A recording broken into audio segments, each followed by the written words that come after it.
بسم اللہ الرحمن الرحیم۔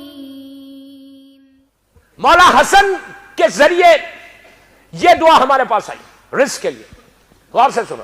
بسم اللہ الرحمن الرحیم، صبح اٹھ کے بولنا الحمدللہ الذی جعل رزقی فی یدی ہے ولم یجعل رزقی فی ایدی الناس۔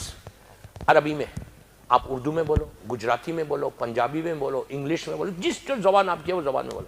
اللہ سب لینگویجز کو جانتا ہے، کوئی زبان میں بولو کیا؟ الحمدللہ الذی جعل رزقی فی یدی ہے ولم یجعل رزقی فی ایدی الناس۔ دوستو اب ترجمہ سنو، خوش ہو گئے۔ روز صبح اٹھ کے مولا حسن کہتے، مولا علی سے یہ حدیث ہمارے پاس آئی، رسول اللہ کی حدیث، مولا علی سے امام حسن کہتے ہیں کہ روز صبح اٹھ کے یہ جملہ اپنی زبان پہ بستر سے اٹھے تو بولو دیکھو رزق کیسے کھلتا۔ کتنے پیارے انداز سے اللہ کا رسول اور امام علی ہم کو بتا رہے۔ مولا حسن بولتے کہ صبح اٹھ کے بولو، اور سے سنو، اللہ تیرا شکر ہے کہ تو نے میرے رزق کو اپنے ہاتھ میں رکھا، بندوں کے ہاتھ میں نہیں دیا۔ کیا بات ہے یار!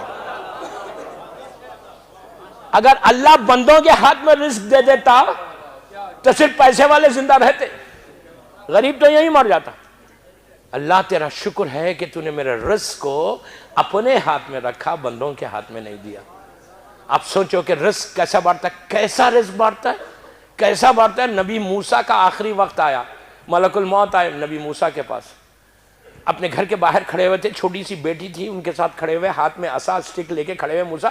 ملک الموت آ گئے، آگے کہا ہلو ہاؤ آر یو۔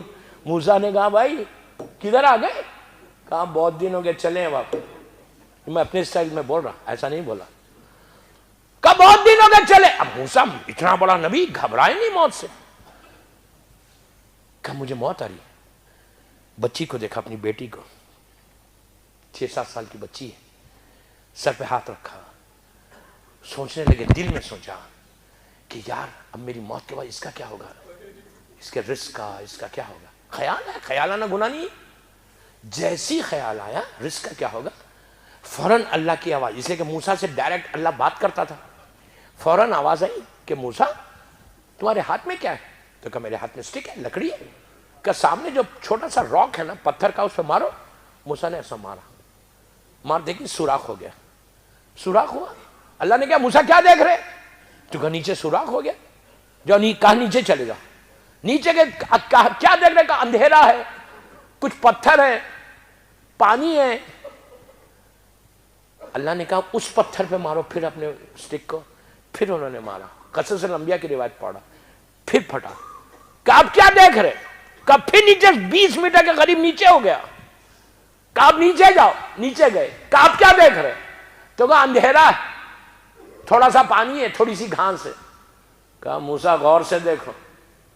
اب جو غور سے دیکھا موسیٰ نے، اس گھاس 20 میٹر نیچے چھوٹا سا کیڑے ہیں زمین کے، ان کے منہ میں ان کا رزق ہے۔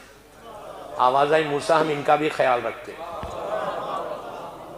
ہم ان کو بھی بھوکا نہیں چھوڑتے، ان کو بھی بھوکا نہیں چھوڑتے۔ تم نے اپنی بیٹی کے بارے میں تو کہا پروردگار تو ایسا رازق کہ کبھی بھوکا رکھتا ہی نہیں۔ اس تمہارا اتنا کریم ہے کہ میرا مولا حسن کہتا کہ بچہ ماں کے شکم میں بعد میں آتا، پہلے اس کا رزق پیدا کر دیتا۔ ایسا بڑا، اس کے لیے بہترین چیز کیا ہے رزق کے لیے؟ فجر کے نماز کے بعد 18 ٹائمز یا وہابو پڑھو۔ وہابو کے معنی پرووائیڈر، پرووائیڈر کے معنی وہابو کی 18 مرتبہ فجر کی نماز کے بعد وہابو پڑھو، تمہارا رزق کھلتا کیسے؟ اس کے بعد اسی فجر کی نماز کے بعد یا مسبب الاسباب، عجیب نام ہے اللہ کا، میں نے ابھی کسی کو بتایا یہ نام، عجیب نام ہے، یا مسبب الاسباب 30 ٹائمز پڑھو۔ اس کا مطلب ہے کہ اللہ تو میرے لیے راستہ بنا، ویوز بنا۔ اگر کوئی 30 مرتبہ رات میں اور صبح میں امام حسن کہتے یا مسبب الاسباب پڑھے گا، اللہ اس دیوار میں سے رزق دے گا اسے، وہ سوچ بھی نہیں سکتا اس کا رزق کیسے آئے گا۔ اس لیے کہ تم اللہ کو بول رہے کہ اللہ تو میرے لیے راستہ بنا۔ آپ سوچیں میری بات، تو یہ وہ چیز ہے امام حسن سے کہ اگر تم اس طرح سے مانگتے رہو نا دوستو، تمہارا رزق کبھی نہیں رکے گا۔ اور ایک چیز ہے کہ رزق رکے گا نہیں بلکہ بڑھتا جائے گا، برکت ہوتی جائے گی۔ نیاز نظر سے برکت ہوتی، سلوات سے برکت ہوتی، وہابو پڑھنے سے برکت ہوتی، مسبب الاسباب پڑھنے سے وہ برکت ہوتی، اور آخر میں استغفار کرنے سے برکت ہوتی. وہ کل کی مجلس میں سننا. تو امام حسن کا یہ میسیج تھا، بس آخری ان کی دعا، اس میں مجلس تمام.